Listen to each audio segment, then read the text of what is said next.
My wife stole our daughter's college money to fund her shopping addiction and wants me to take the blame. Plus updates. Original post. I'm stuck in between a rock and a hard place, and I don't know what to do. And the problem is, I can't discuss it with anyone I'm close with for privacy reasons. I've been with my wife, Andrea, 48 female, and my stepdaughter, Cassie, 17 female for 8 years now. I love them both to death, and Cassie is a very brilliant young woman. Recognizing her potential, me and Andrea decided to put together a college fund for Cassie so she wouldn't be crushed by debt. Over the years, it has amounted to over $200,000.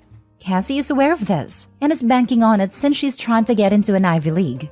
To make a long story short, last week, I found out that almost $170,000 of the money was missing from the account. I freaked out and asked Andrea if she knew anything about it. She teared up and said that she had been spending the money over the years to fund her spending habit. I was furious, but I had a moment of clarity. I've browsed these subs enough to know that an affair was possible, so I asked her if she was having one. She adamantly denied it and offered any proof I needed. Social media accounts, emails, her work phone, everything. She offered to show me the receipts as well. There was nothing that popped out as suspicious, and the math from the receipts added up as well, so I let it go. But we still had the major problem of the money being gone. She described herself as a shopping addict, and the money from Cassie's account was just too tempting not to use. She didn't make excuses, but offered no solutions either. As stated before, I was beyond furious. She ruined Cassie's chances at going to college debt-free and has changed the trajectory of her whole life. I'd ask her to stay with her sister while I tried to figure this out. Cassie was concerned about why she was leaving, but we just said we needed a little bit of space. I asked Andrea to come back home yesterday, and we had an extremely long discussion about how to handle this. She stopped me from talking and asked a favor of me. She asked if I could take the fall for her. For context, her and Cassie don't get along for a variety of reasons, and knowing how independent Cassie is, she will probably leave right after college if not during. In fact, me and Cassie get along very well, and she comes to me for a lot of her issues. Andrea fears this will permanently drive Cassie away, and she doesn't want to lose her. I told her that before we even talk about that, she needed to acknowledge her mistake and own it. She needed to go to individual therapy. We needed couples counseling. She needed to find a shopaholic support group, and that I would be controlling the finances from now on. She said those terms were steep but fair. I said she needed to tell Cassie what she did, apologize, and hope for the best. She refused and said she could never lose Cassie. She said I could survive the mistake, but she couldn't. I told her that in order to even consider me taking the fall, she needs to agree to my terms. I don't know what the hell to do. The last thing I want to do is lie to Cassie, but I don't want Andrea and Cassie to split up forever. And the worst part about this whole thing is that Cassie's life is ruined either way, and I don't know how to replenish the money other than maybe borrowing from my 401k. Do you guys have any suggestions? Divorce is always an option, but I love Andrea despite her mistakes, and me dating at age 52 is next to impossible. Now for the top advice before reading the updates. Perhaps the reason they don't get along is because Cassie recognizes that Andrea is the type to do these kinds of things and guilt-trip others to take the blame, instead of accepting what she has done and how it has impacted her family. Although it may be a tough conversation for Andrea to have now, it might show Cassie that her mom is capable of admitting mistakes and growing. Taking the blame for it and finding out later, in my opinion, might make things worse. Andrea is a widow, and Cassie took the death of her father very hard since she was so young. According to Andrea, a lot of their problems started there out of grief and anger. Then Cassie grew up and she's developed into a bit of tomboy. Andrea is a kind of a girly girl and doesn't relate to Cassie dressing up tomboyish. They don't agree on much. Cassie wants to be a physicist. Andrea wants her to do something that has more money-making potential. Plus, there's usual teenage daughter and mother strife. They have screaming matches that I have to intervene in. Dude, how did you not see that all the money was gone or that your wife was buying all this stuff? To answer your question, I had really nothing to do with the account other than contributing money. I just took her word for it. She showed me statements from time to time, so I had no reason to suspect anything. Plus, we have separate finances, except for a joint account for household expenditures and bills. Although Cassie's my daughter, Officially, I'm only stepdad, so Andrea handles all matters related to her finances unless Cassie asks me for something directly. Also, I wasn't a lone contributor. Her grandparents on both sides contributed as well as my own parents. I only discovered what was going on when my wife left a statement out in the open. I'm now believing she simply pocketed whatever money she got and doctored the statements. I knew the amount that was supposed to be there because a lot of the money came in the beginning.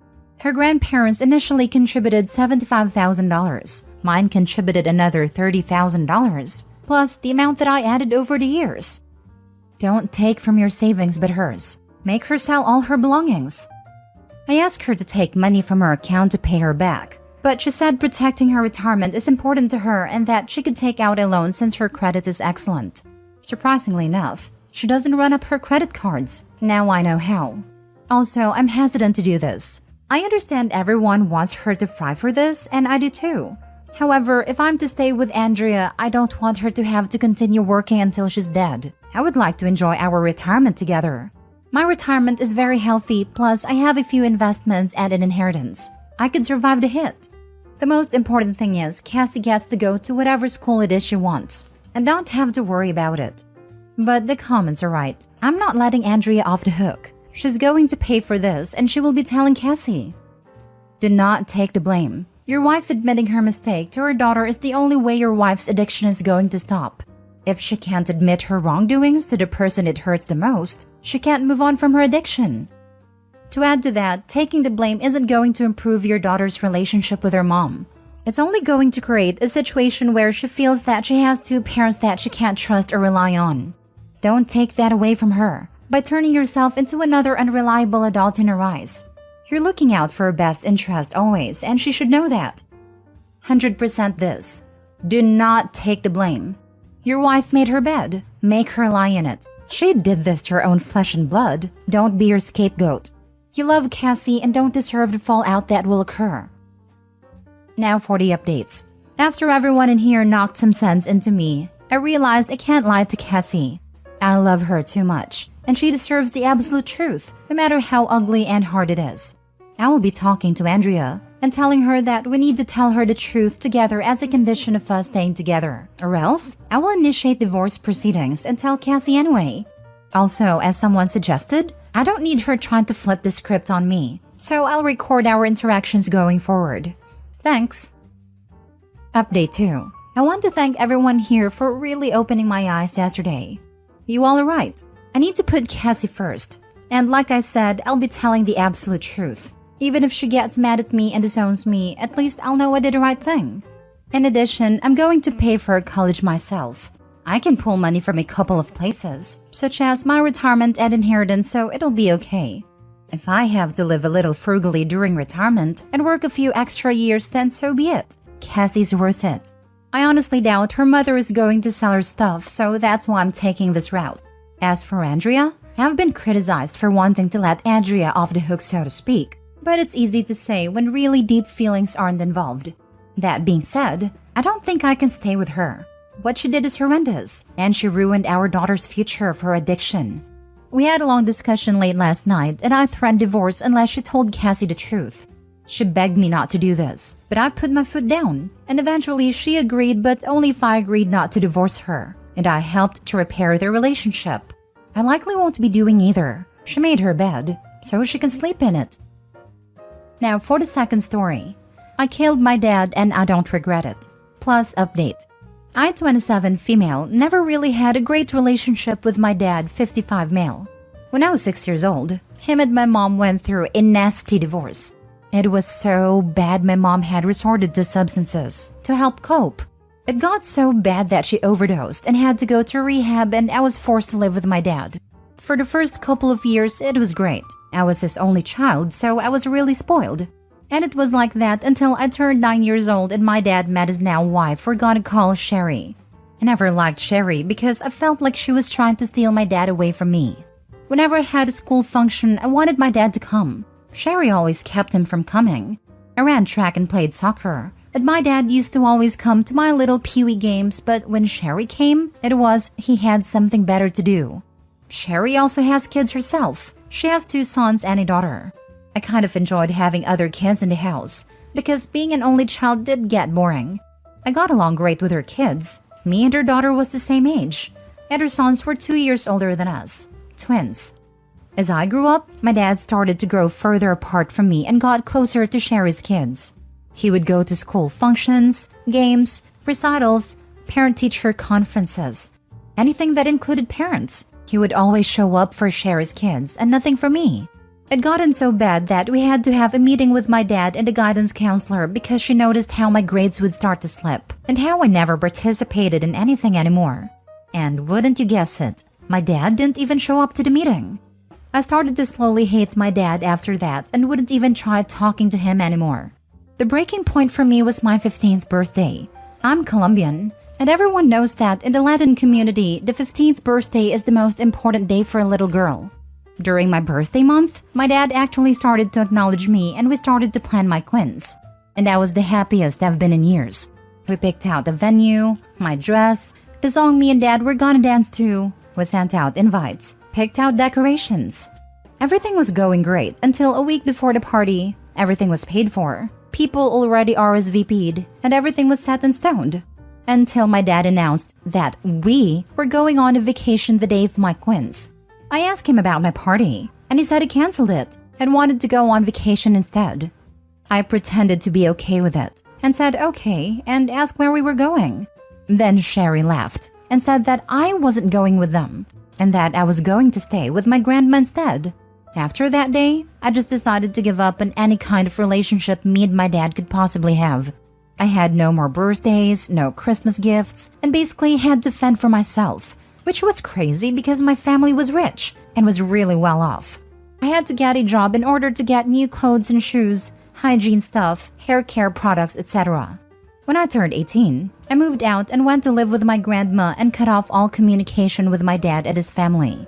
I graduated high school and went to college for orthodontics. Years went by and I never spoke to my dad or heard any news about him or his family until I got a call from a hospital. It was about how my dad got into a bad car wreck and he was basically dead and was on life support, and how I was the last person on his emergency call list and that no one else answered.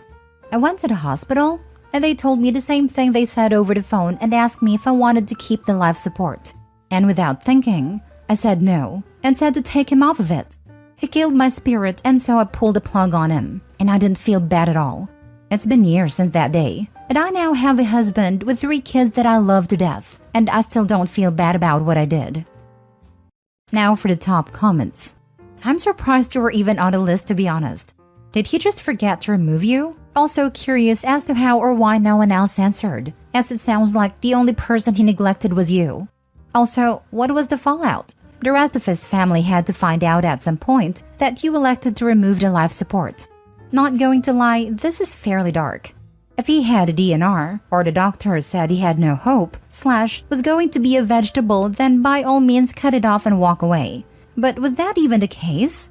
It sounds like you still have some demons inside you that needs exorcising. You may want to talk to someone about that. To answer your question, to my knowledge, my dad had only 2 people on as emergency contact list, his mom and aunt. My grandmother died a few months before his car wreck, and my aunt was on vacation around that time. I was kind of surprised myself to find out that I was also on the list. Also, he was basically left brain dead after the car wreck, and there was really nothing they could have done. That makes more sense then. Also, he clearly never bothered to update that list, as not even his wife was on it, assuming they were even still together or not in the same car. The worst you did was to deny anyone who did care about him the chance to say goodbye, which if the way he treated you was any indication, it probably wasn't many. Keep trying to live your best. You may also want to edit in that point so people don't think you're some kind of sociopath. So what had happened to Sherry and her kids? Why weren't they on the list? What was their response to the decision? My dad had a will and got Sherry's kids' trust funds and left some money for Sherry in the house and split up everything else among some family members. I honestly don't know why they weren't on the list. It was kind of a surprise that I was even on there, and they were upset that I pulled the plug. If he was brain dead, you didn't kill him. In my opinion, that is the kindest thing you can do for them. I thought this was going in a different direction. What happened to Sherry and the other kids? Well, last I heard, Sherry got remarried. Her two older sons are also married and have families of their own, and her daughter is a single mom. I mean, where were Sherry and their kids when Dad was in the hospital? No one else answered. Did they explain? Did they care you made a final decision? They weren't on the emergency call list, so they didn't know. Now for the update. So a lot of people was wondering why I was the one that got the decision about ending his life support, and why Sherry wasn't on his emergency contact list, and it also got me thinking. So to give the strangers I let into my life a peace of mind, I decided to call up Sherry's daughter. She's the only one I still keep in contact with, and ask her if she knew anything about that. She told me that Dad and Sherry had gotten divorced like 2 or 3 months before his car accident, and no one knew because they wanted to keep it between the family. Nobody still knows about the divorce except for Sherry and her kids, me, and now thousands of strangers, LMAO. Also, I do want to tell you guys I did have a makeup quiz when I was in college. It wasn't as grand as the one I was supposed to have, but I really didn't care. I just spent it with the ones I loved dearly. Also, I just want to say for the ones who are calling me psycho, that happened a little over 3 years ago, and I am a totally different person now. I've been going to therapy since before that incident, and I have let go of any demons I had inside of me years ago. I've forgiven my dad, and I don't just focus on the bad things he did to me anymore. I only think about all the good times we had, and when he was a pretty decent father to me.